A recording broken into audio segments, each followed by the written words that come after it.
السلام علیکم جی، welcome to my channel audio books by Sawera. کیسے ہیں آپ سب لوگ؟ امید کرتی ہوں سب خیریت سے ہوں گے۔ عنکبوت از قلم نور راجپوت، ایپیسوڈ نمبر 97۔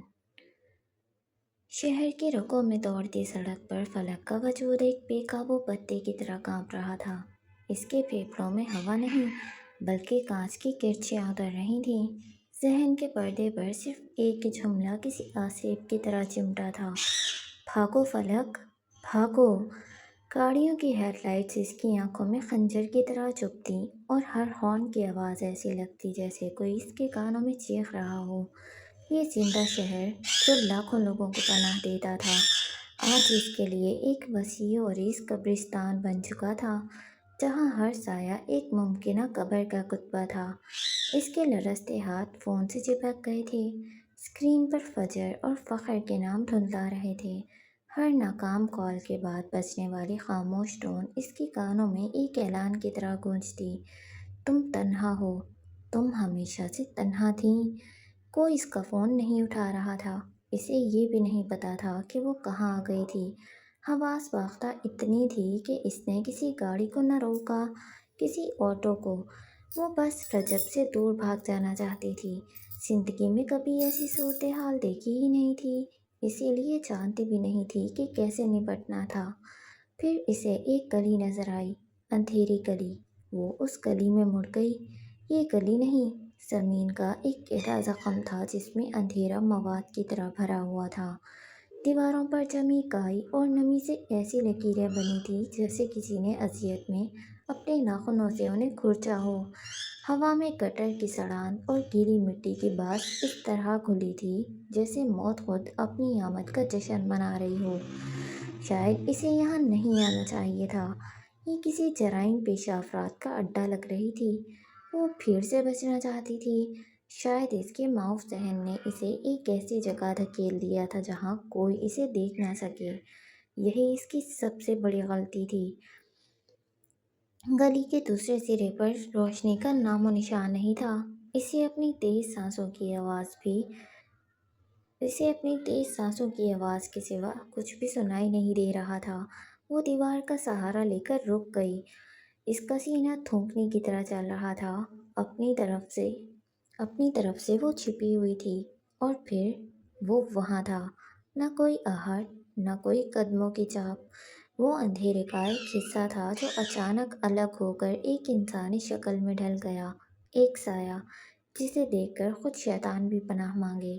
ایک جھپٹا اور فلک کی چیخ اس کے حلق میں ہی پتھر بن گئی۔ اس کا ہاتھ فلک کے منہ پر کسی آہنی شکنجے کی طرح جما ہوا تھا، اس کی انگلیاں اس کی گالوں کے گوشت میں دھنس رہی تھیں، دوسرا بازو اس کی دھڑ کے گرد ایک عضلے کی طرح لپٹا تھا جس کی ہر حرکت کے ساتھ اس کو اپنی پسلیاں ٹوٹتی ہوئی محسوس ہو رہی تھیں۔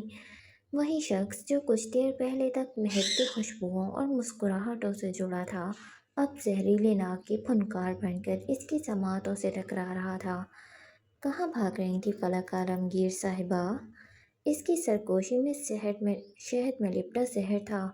وہ لفظ نہیں تھے، کان میں پگھلایا ہوا سیسا تھا۔ وہ خود کو چھڑانے کی کوشش کر رہی تھی، وہ اس کے ہاتھ پر دانت کاٹنا چاہتی تھی، مگر اگلا لمحہ ایک دھماکہ تھا۔ رجب نے اس کا سر پوری قوت سے دیوار پر دے مارا۔ ایک تیز کڑاکے دار آواز اور فلک کی آنکھوں کے سامنے روشنی کے ہزاروں ستارے پھٹ پڑے۔ دنیا گھوم گئی اور اسے اپنے منہ سے خون کا گرم نمکین ذائقہ محسوس ہوا۔ وہ بے جان ہو کر زمین پر گر گری۔ وہ کسی شکاری کی طرح اس کے اوپر جھکا۔ اس کی آنکھوں میں فتح کی ایک وحشیانہ چمک تھی۔ میں نے سوچا تھا یہ سب آسانی سے ہو جائے گا، اس نے حقارت سے کہا، اور فلک بے جان سی زمین پر گر پڑی۔ لیکن تمہیں تو سنسنی خیزی پسند ہے، تمہیں تو بھاگ کر اپنی جان بچانی ہے۔ وہ زمین پر پڑی کرا رہی تھی، وہ نم آنکھوں سے دیکھ رہی تھی۔ یہ وہ شخص نہیں تھا، اس کا چہرہ وہی تھا، مگر اس کی آنکھوں میں ایک درندہ چمک رہا تھا۔ نقاب اتر چکا تھا اور پیچھے چھپا شکاری اب پوری طرح بے نقاب تھا۔ اٹھو، وہ دھاڑا۔ فلک نے ہمت جمع کی اور سہارے سے اٹھنے کی کوشش کی۔